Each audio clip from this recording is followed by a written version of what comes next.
At his boss's birthday gala, the husband introduced his wife with a smirk. She was just a housewife. But a minute later, the entire hall was chanting her name while the husband stood there turned to stone. Welcome to the Twists of Fate podcast. Before we begin, let us know where you are listening from in the comments. We are curious to know. We hope you enjoy listening to this captivating story. Kesha stood before the open closet, flipping through hangers of dresses. The evening light filtered through the sheer curtains of their two-bedroom apartment. In this soft light, even the simplest outfits looked almost elegant. Almost. She pulled out a navy blue dress, the very one she had bought 3 years ago at a clearance sale back when she still hoped Marcus would take her out to some event. Since then it had hung in the closet, waiting for its moment. Aren't you ready yet? Her husband's voice drifted from the hallway, irritated and rushing. We have to be there in 40 minutes. Kesha glanced at the clock. It was only 6, and the venue was a 20-minute drive away. Marcus always did this. He created artificial urgency, as if he were afraid she would delay him, make him look disorganized in front of important people. Almost ready, she replied quietly, taking the dress off the hanger. 5 years ago when they got married, Marcus was different. Back then, he worked as a regular project manager at a construction firm. They rented a small one-bedroom apartment on the south side of the city. And every evening, he would return home with a smile, hug her at the threshold, and ask how her day went. Back then, Kesha worked as a coordinator for a small nonprofit organization, and Marcus was proud of her. He told his friends about her projects, about how she helped foster kids find sponsors and resources. He even went with her to fundraisers, met her colleagues, and took an interest in the details of her work. But then he got promoted, then promoted again. Eventually, he landed on the executive team under Reginald Langston, one of the most influential men in the city, the owner of a massive real estate development firm. And something changed. Marcus started staying late at work, coming home late and exhausted. He began to scrutinize what Kesha wore, where they went, who they associated with. He increasingly used words like status, level, and polite society. New tailored suits appeared, expensive watches, a membership to a prestigious country club, and along with that came something else, a coldness in his eyes when he looked at his wife. Kesha put on the dress and looked at herself in the mirror. It fit well, accentuating the figure she maintained by jogging in the park every morning.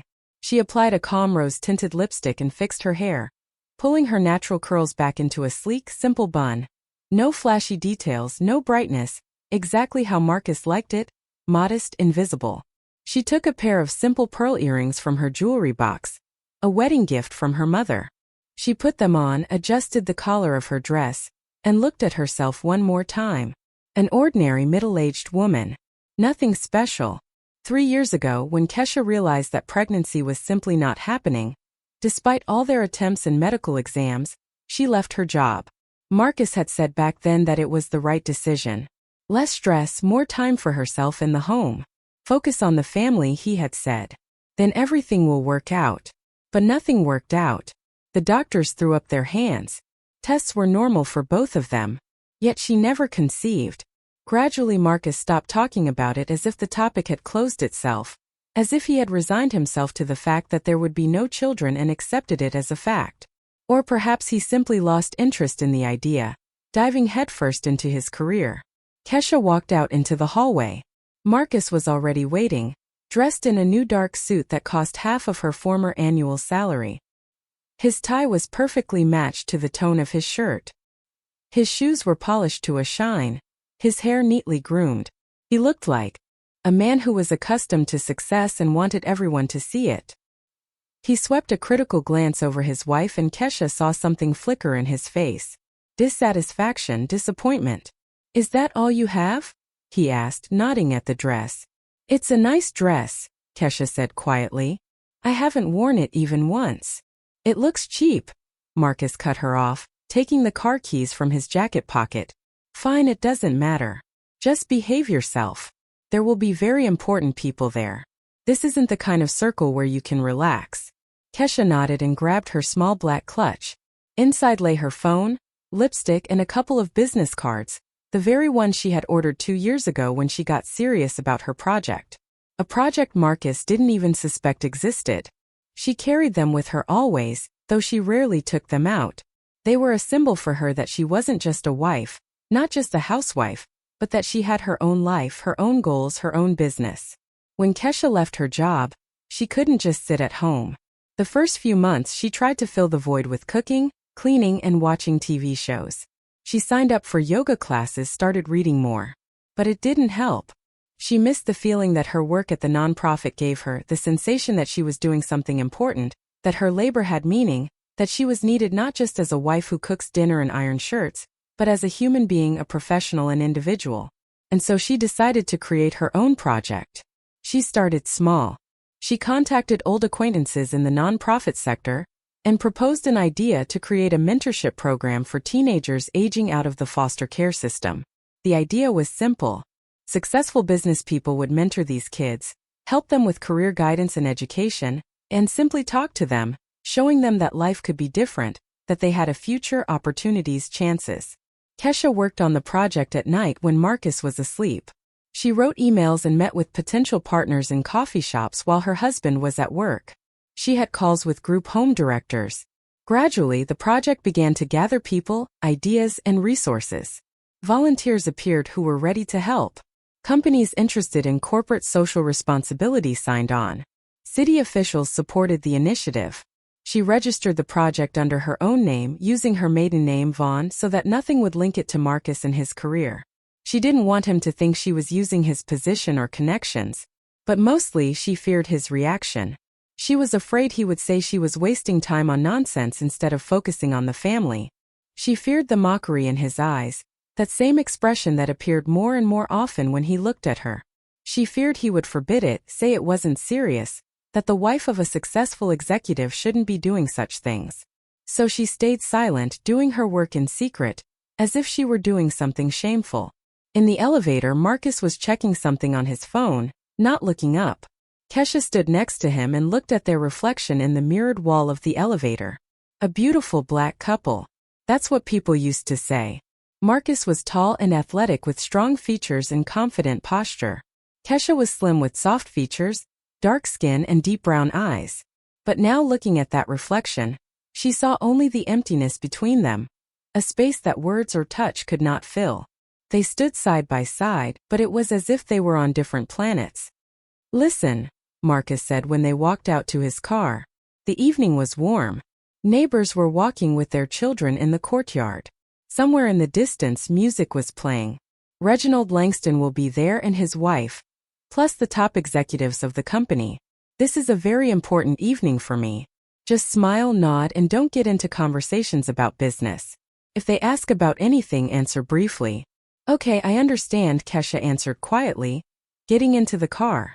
She buckled her seatbelt and placed her clutch on her lap. The interior smelled of new leather and air freshener. Marcus had bought this car 6 months ago on credit and was very proud of it. A German brand, metallic black leather interior.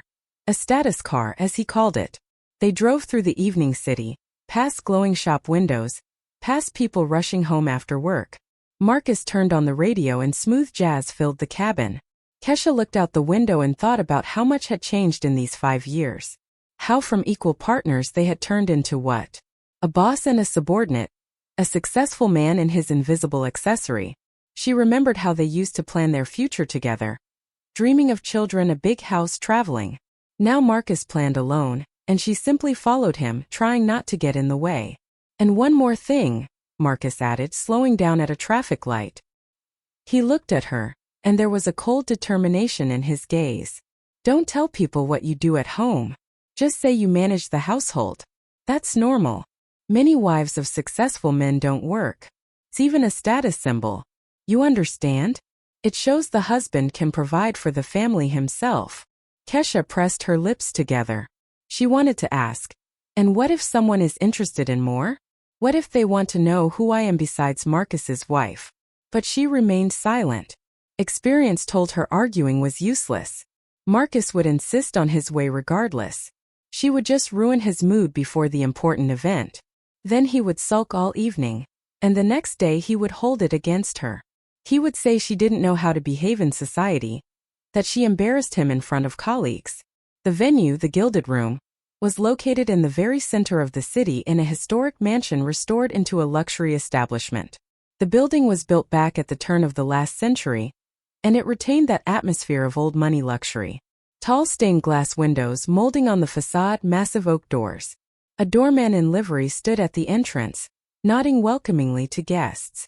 Marcus parked nearby in a lot reserved for restaurant patrons, and they walked toward the entrance. Kesha felt her legs go slightly weak from anxiety. She had been to such events only a couple of times both in the last year, and both times she felt like an outsider, as if she had accidentally crashed a party she had no relation to. These people with their expensive gowns, confident voices, and casual conversations about million-dollar deals, they lived in a different world. A world Marcus strove for with all his might, while she remained somewhere on the threshold. Inside it was even more luxurious. A huge crystal chandelier in the center of the hall flooded the room with soft light. Tables were covered with snow-white tablecloths. On each stood tall vases with fresh flowers, white roses, and lilies. Waiters in impeccable black suits were between guests with trays of champagne and canopies. In the corner of the hall, a small jazz quartet played something classic. Kesha recognized the melody. The air smelled of expensive perfume, flowers, and something else. Success, money, power.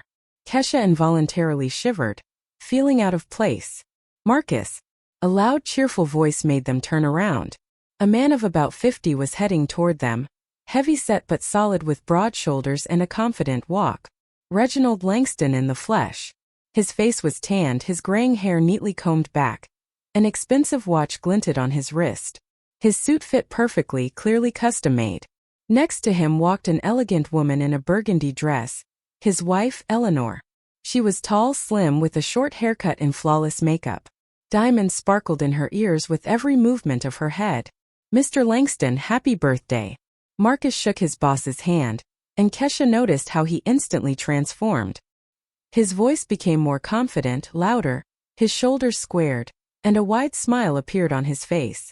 This was his work version, the version for management. I wish you good health, prosperity, and new successes and achievements. Thank you. Thank you, Marcus. Langston patted Marcus on the shoulder with a heavy fatherly hand. I appreciate it. I really do. And this I see is your spouse.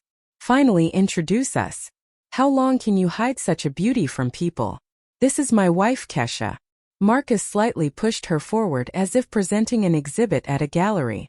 Kesha extended her hand and Eleanor shook it with a warm smile. The handshake was firm, confident. Very nice to meet you, Kesha, Eleanor said. And her voice was surprisingly soft despite her polished appearance. Marcus has told us so much about you. I'm glad you could finally make it. Kesha doubted that. Marcus rarely spoke about her at work, but she smiled politely in response. Thank you so much for the invitation. It's very beautiful here, isn't it?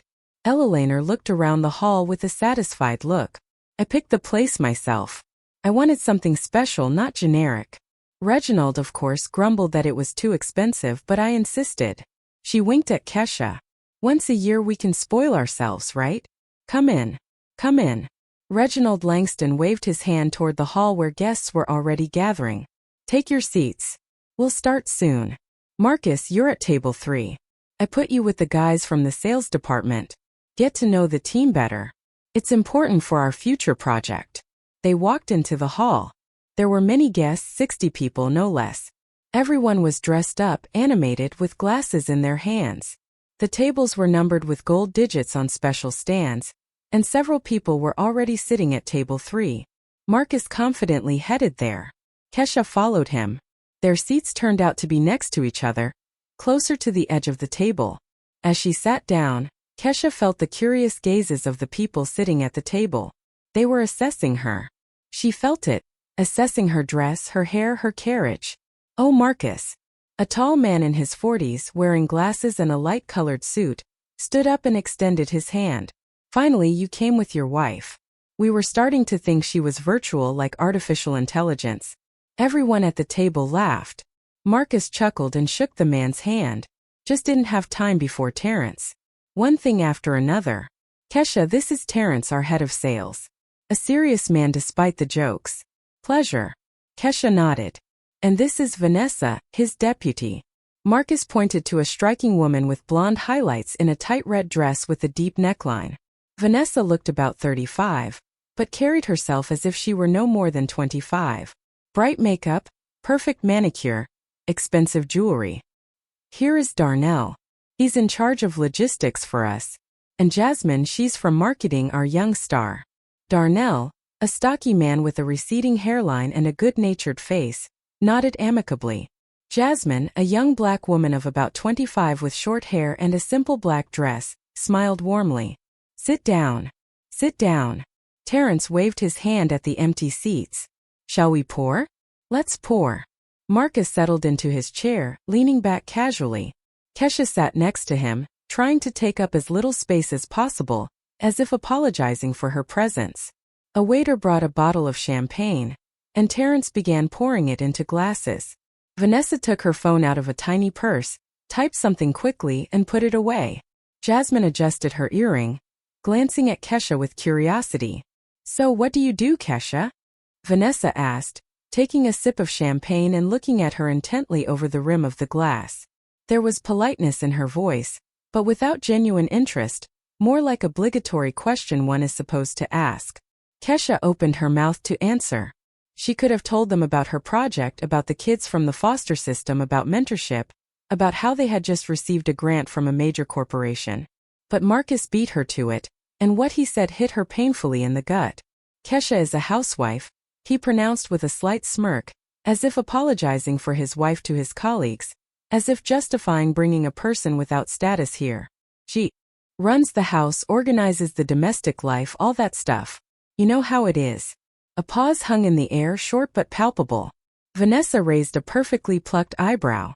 Darnell nodded with an understanding look as if saying, well, sure. Typical story. Jasmine smiled politely, but something resembling sympathy flashed in her eyes. Terrence poured the rest of the champagne, pretending not to notice the awkwardness. Well, that's work too, Vanessa said condescendingly, setting down her glass and fixing a strand of hair. Albeit unpaid, though many men don't appreciate it. She threw a short glance at Marcus and everyone at the table laughed. Kesha felt her cheeks burn. Felt something tighten in her chest. Just a housewife. These words sounded like a verdict, like a brand. As if she did nothing, meant nothing. Just existed on her husband's dime, spent his money, and took up space in his life. As if she had nothing of her own, no work, no achievements, no value. She gripped her napkin under the table and forced herself to smile, to stay silent, not show how much it hurt, not ruin Marcus's evening, not cause a scene. Marcus was already enthusiastically talking to Terrence about some work matters, about a new project, deadlines, and budgets, as if he hadn't even noticed that he had just humiliated his wife in front of strangers. As if it were just a fact. Nothing special, just a housewife. Ordinary, uninteresting, invisible. Waiters began serving appetizers, and the conversations at the table gradually quieted down. Reginald Langston rose from his table in the center of the hall and took the microphone. The band went silent, and everyone turned their attention to the birthday man. Dear friends, his voice boomed through the hall. Thank you for coming to share this day with me. You know, when you hit 55, you start rethinking a lot of things. And I understood one simple thing. Success is measured not only by numbers and reports, but also by what you leave behind. What footprint, what legacy? The guests applauded. Mr. Langston paused and smiled. Therefore, today I want to celebrate not only my birthday, but also an important event for our company. This year, for the first time, we received a major federal grant for social projects. It is a great honor and a huge responsibility. I want to introduce you to the person who made this possible. Kesha sat there absent-mindedly, pushing salad around her plate with a fork. She was thinking about how soon they could leave without offending Marcus. Maybe in an hour and a half she could claim a headache. That always worked. 18 months ago, Langston continued, I learned about a mentorship project for youth in the foster care system. The project was called Pathways to Promise. The creator of this project managed to unite businesses, charitable foundations, and government structures. Thanks to her program, over 200 teenagers received mentors, educational help, and career guidance.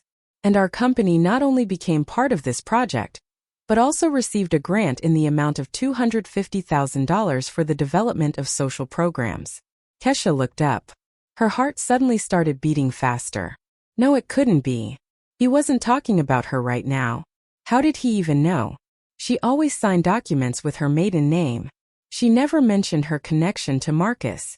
This person works quietly without noise. Langston looked around the room. But her work is incredibly important. And today I want to express my personal gratitude to her. I asked the author of the Pathways to Promise project, Kesha Vaughn, to come to the stage. Silence fell for a few seconds. No one moved. Guests looked around trying to figure out where this Kesha Vaughn was. Marcus frowned, whispering something under his breath. Vanessa raised her eyebrows in surprise. Terrence looked at Mr. Langston with confusion, and Kesha sat there unable to move. Blood pounded in her temples. Her legs felt like they were filled with lead. Vaughn, her maiden name. This was about her. This was about her project. But how? How did Reginald Langston know? And most importantly, how was she going to stand up and go up there to all these people right now? What would Marcus say? Kesha, Mr. Langston's voice became a bit louder with a slight note of concern. Kesha Vaughn, are you here? Jasmine suddenly turned to Kesha and asked quietly, Vaughn, isn't that your maiden name by any chance? Everyone at the table looked at Kesha. Marcus went pale, then turned red. He opened his mouth but said nothing.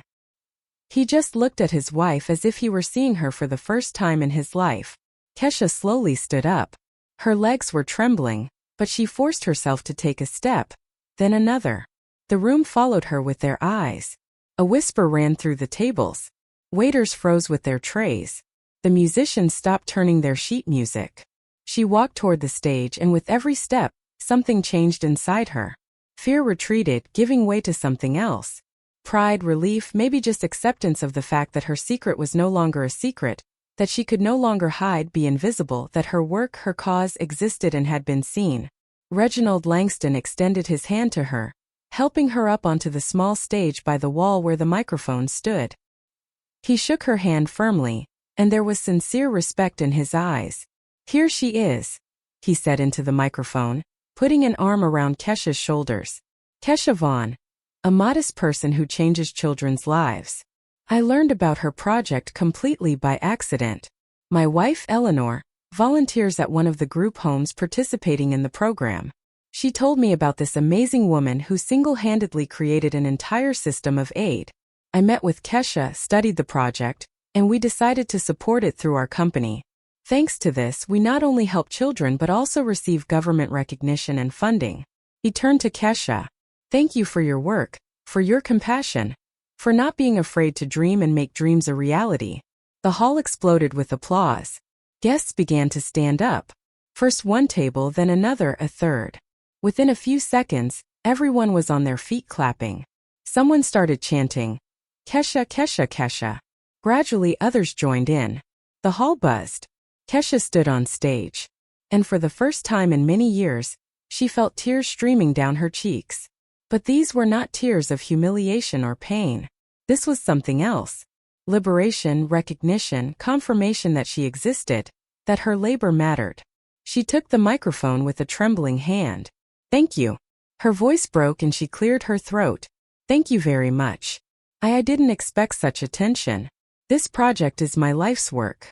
When I started, I just wanted to help a few kids. But then I realized we could do more. That if we unite the efforts of people who care, we can change the system. Give kids who had no chances a real opportunity for a future. She paused, looked around the hall, and found her table with her gaze. Marcus sat white as a sheet, looking at her. There was so much in his eyes. Shock, lack of understanding, maybe even fear. The others at the table looked at her with admiration. Vanessa was clapping, smiling broadly. Jasmine was wiping her eyes with a napkin. Even Terrence was applauding, standing up. In 18 months of work, Kesha continued. We have helped 250 children. We found mentors for them, organized tutoring, helped with career choices. 23 of our graduates have already entered colleges and universities. This is just the beginning, and I'm grateful to everyone who believed in this project, especially Mr. Langston and his team. Reginald Langston hugged her one more time and took the microphone. And now I want to announce that our company is becoming the official partner of Pathways to Promise.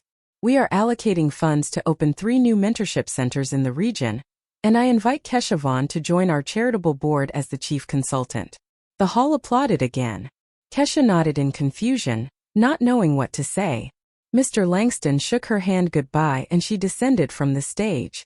Eleanor, the elegant wife of the birthday man, immediately approached her. Kesha, my dear, she hugged her properly warmly. I am so glad Reginald decided to surprise you. You have done so much for our kids. I saw how Sasha changed. That boy from the second group home, remember? He was so withdrawn and now he dreams of becoming a programmer, and he has a mentor from an IT company. That is your merit. Thank you. Kesha felt her voice betraying her again with a tremor. Thank you for telling Mr. Langston. How could I not tell him? Eleanor smiled. People like you should be visible so that others know and help too. Guests approached them, introduced themselves, shook hands, asked questions about the project. A woman in a gray suit turned out to be the director of a charitable foundation and proposed collaboration. A middle-aged man handed over a business card. He owned a network of private schools and wanted to discuss a vocational guidance program. A young girl asked if volunteers were needed. Everyone was sincerely interested. Everyone wanted to help. Everyone admired her. Kesha answered, smiled, accepted business cards, and somewhere on the edge of her consciousness, she realized that Marcus was sitting at his table watching all of this. That he saw how a line of important people was forming to meet his just a housewife, how his unemployed wife was receiving offers of cooperation from those he himself dreamed of meeting. Finally, the crowd thinned out a bit, returning to their tables. Waiters brought the main course. The band started playing again. Kesha slowly walked back to her seat. With every step, the tension grew.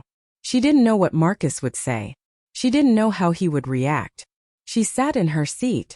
Marcus sat silently, jaws clenched. His face was red. His hands lay on the table, balled into fists. He looked straight ahead, not turning toward her. Marcus, Kesha began quietly. Later. He hissed through his teeth. Not here. The others at the table pretended not to notice the tension. Vanessa was cheerfully telling Darnell something. Terrence was studying the menu, but Jasmine cast a sympathetic glance at Kesha and said quietly, "It's amazing what you're doing. Truly, thank you." Kesha tried to smile. She picked up her fork and started to eat. Although the food wouldn't go down, beside her sat a stranger, a man who just an hour ago was her husband, but now seemed completely unfamiliar. She felt waves of anger, resentment, and wounded pride radiating from him. She knew there would be a fight at home, that he would say everything he thought, accuse her of deception, of hiding things, of setting him up in front of his colleagues. But strangely enough, she didn't care. For the first time in many years, she absolutely didn't care what Marcus thought or said. Because today she saw herself through different eyes. Through the eyes of people who valued her work, her labor, her personality, and that vision turned out to be much clearer than the way her husband saw her. The banquet continued for about 2 more hours, but for Kesha, the time dragged painfully slow. Marcus never uttered a word, only rarely answering colleagues shortly when they tried to speak to him. His face remained stone-like, jaws tight.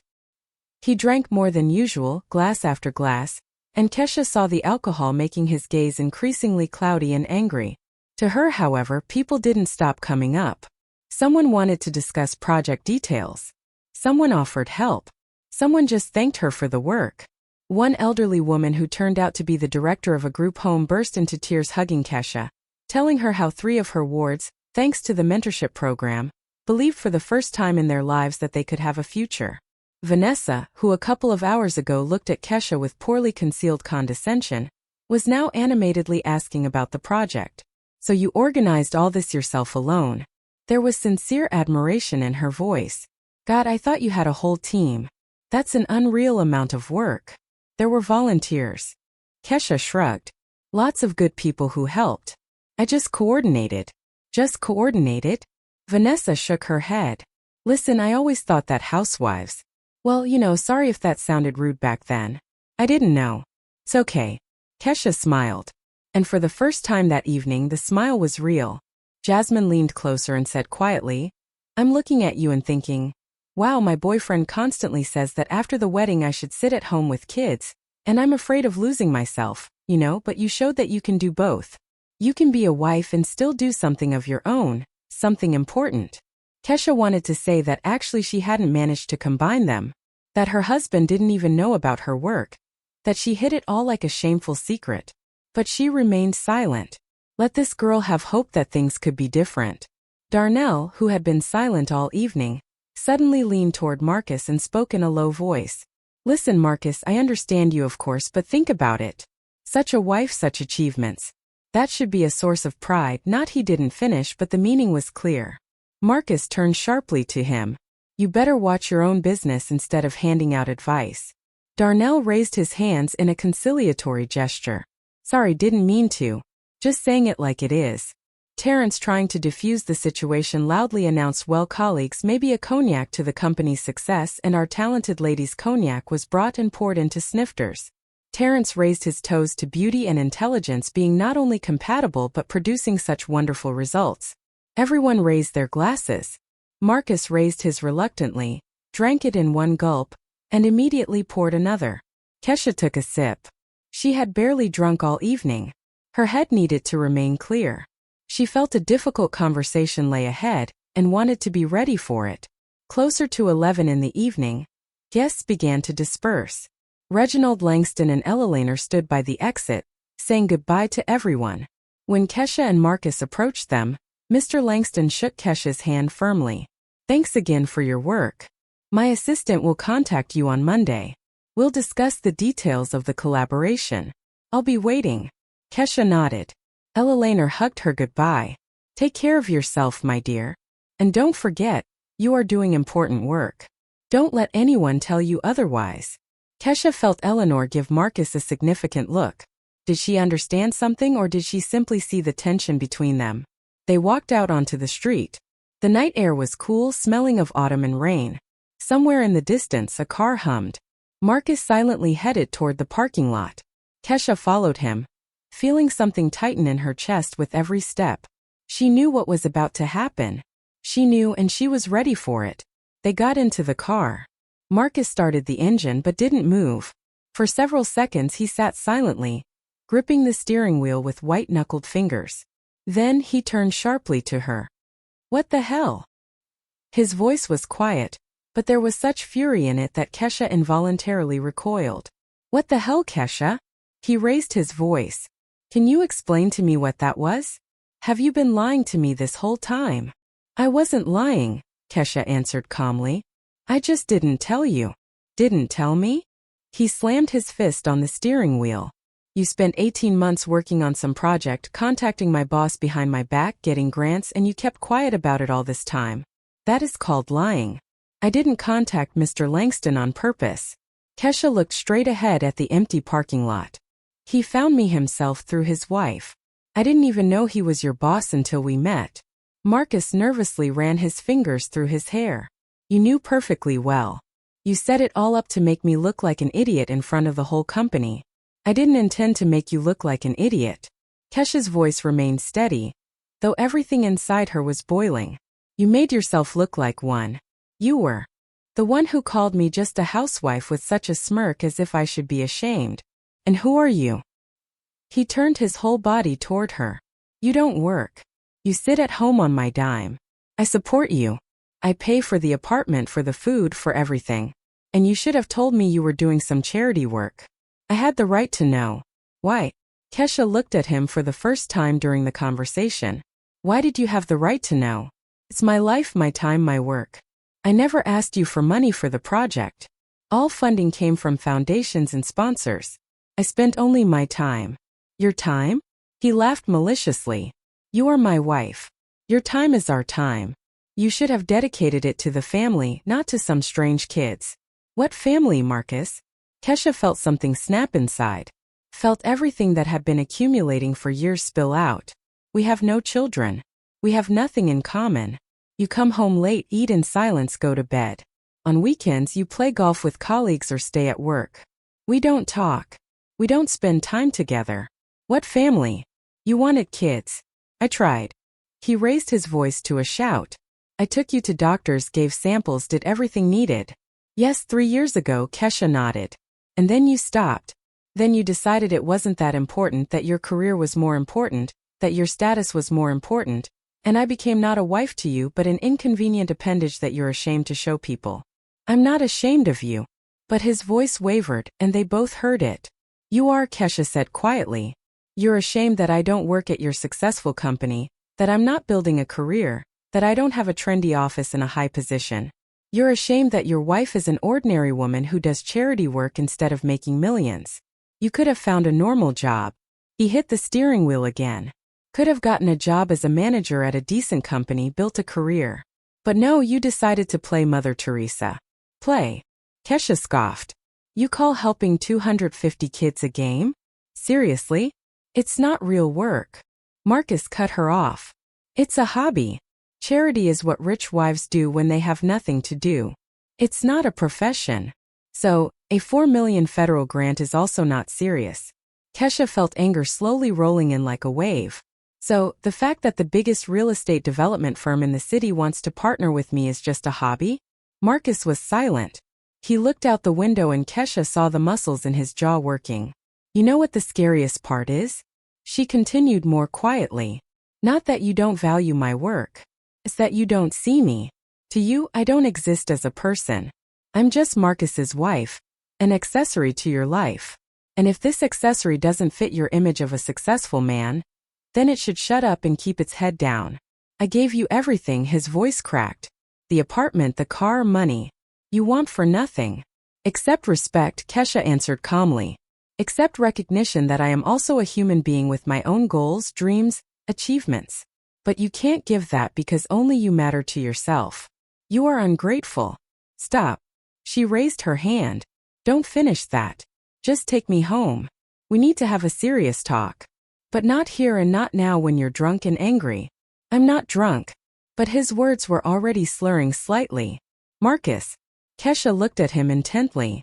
Take me home, please. He started the car. They drove in complete silence. Kesha looked out the window at the city at night, at the rare cars, at the illuminated windows of buildings. Somewhere out there lived people who also had their problems, their dramas, their disappointments. But right now she thought only of one thing, that it was over. That tonight had put a period at the end of their relationship. Not because she wanted it, but because it had become obvious. She and Marcus lived in different worlds, and these worlds would never intersect. They went up to the apartment. Marcus walked into the bedroom without even taking off his shoes. Kesha remained in the hallway, took off her heels, hung up her coat. She went into the kitchen, poured herself some water, drank it in one gulp. Her hands were shaking. She put the glass in the sink and took a deep breath. Tomorrow. Tomorrow. She would tell him everything she thought. She would say she could no longer live with a man who didn't see a person in her, that she was leaving, that they needed a divorce. This thought didn't scare her. On the contrary, it brought a strange relief, like a weight she had carried all these years could finally be dropped. She went into the living room, sat on the sofa, and closed her eyes. For the first time in many years she felt free. Kesha woke up early, though she had gone to sleep well past midnight. Her sleep had been anxious, full of fragmented dreams in which she again and again walked up to the stage under the astonished gazes of people. She was lying on the sofa in the living room.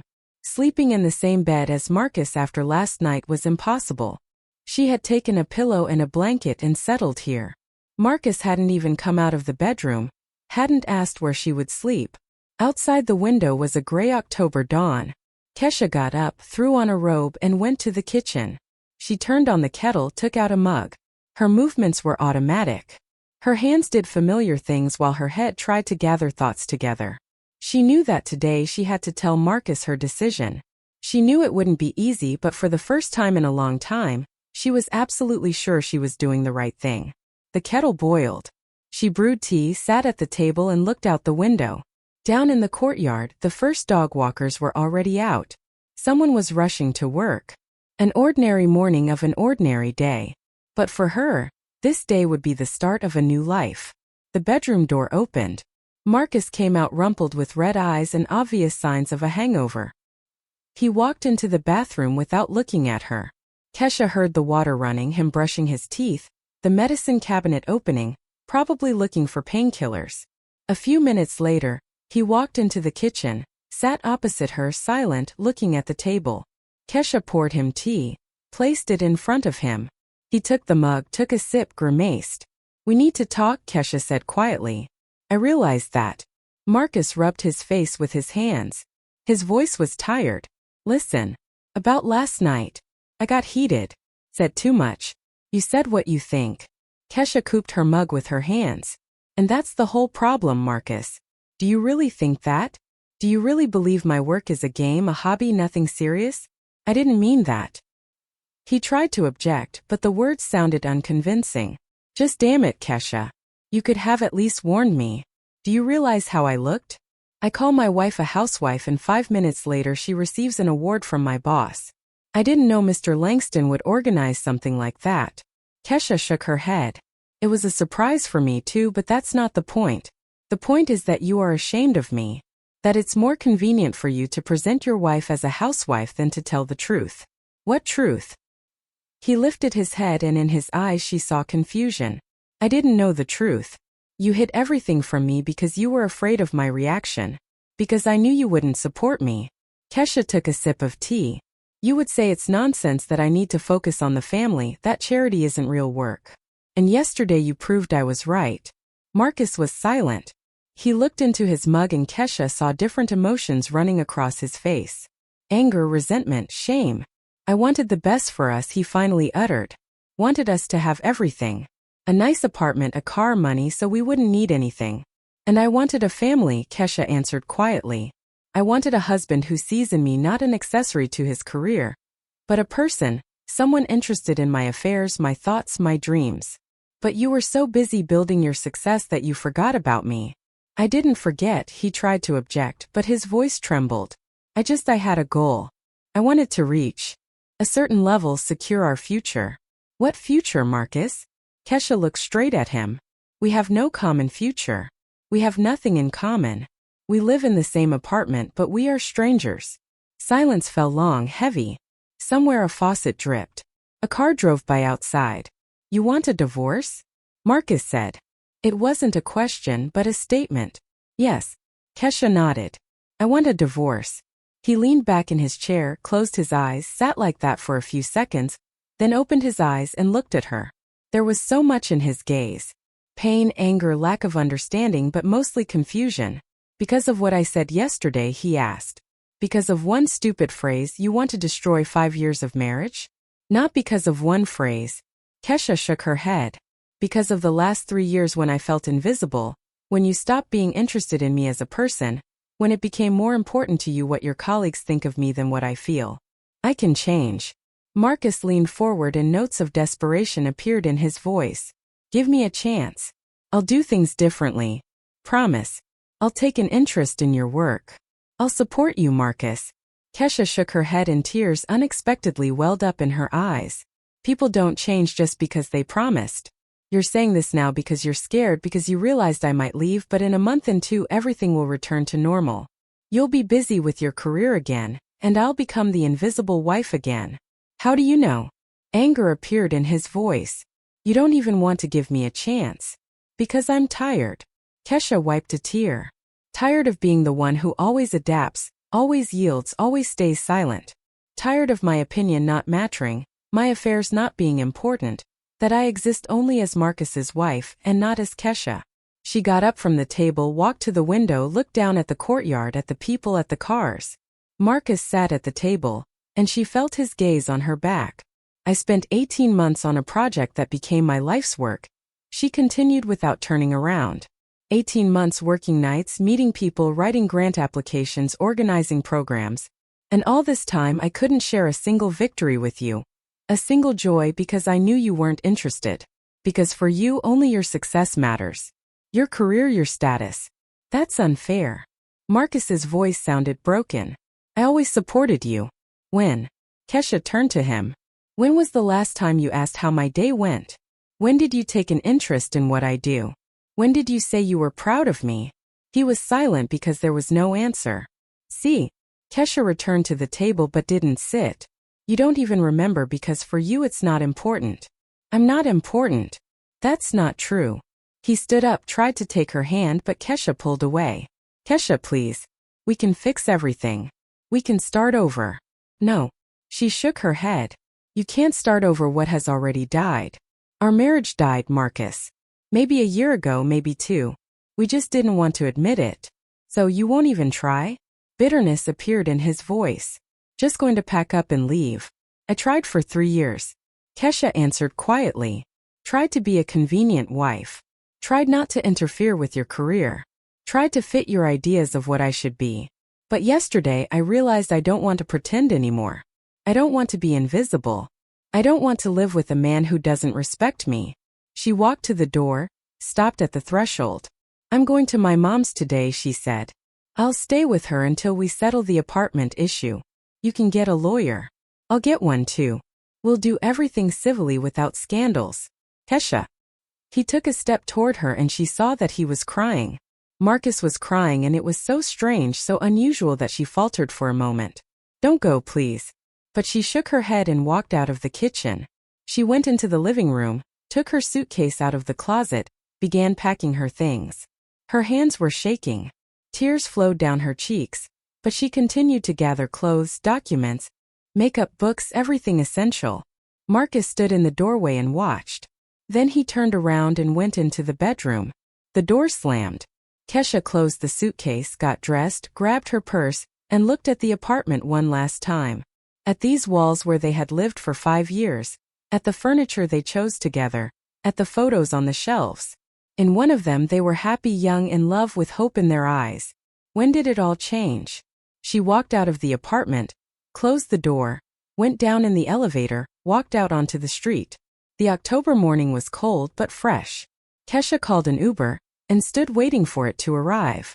Her phone buzzed. A text from Marcus. I'm sorry. She put the phone in her pocket without replying. Forgiveness would be a lie. She didn't forgive him. She was simply letting go. Letting go of these 5 years. Letting go of the pain. Letting go of the hope that things could change. The car pulled up. Kesha sat in the back seat, gave her mom's address. The car started moving and the apartment where she had lived for 5 years was left behind. 6 months passed. 6 months filled with changes, new discoveries, work, and a gradual return to her true self. The divorce went quickly without scandals, without fighting over assets. Kesha didn't claim the apartment. She took only her things and a small settlement. Marcus insisted on paying. He tried calling the first few weeks, asked to meet to talk, but Kesha refused.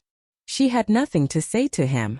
Her mom accepted her without questions, simply hugged her at the door and said, "Come in, baby girl. Everything will be all right." And gradually it really did become all right. The Pathways to Promise project grew several times over. Collaboration with Mr. Langston's company opened new opportunities.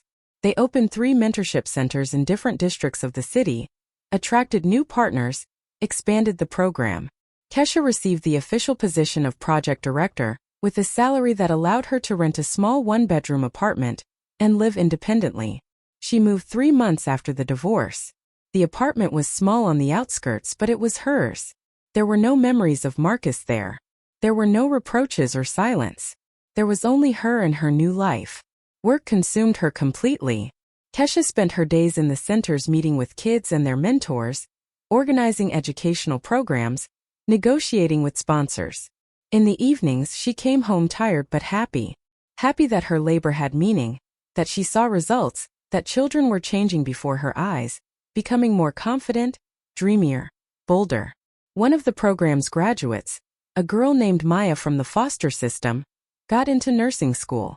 Her mentor was a doctor from the city hospital, and it was she who helped Mia find her calling. When Mia received her student ID, she ran into the center with such a happy face that Kesha couldn't hold back tears. "Miss Vaughn." Maya hugged her. "If not for you, I wouldn't have even dreamed of this.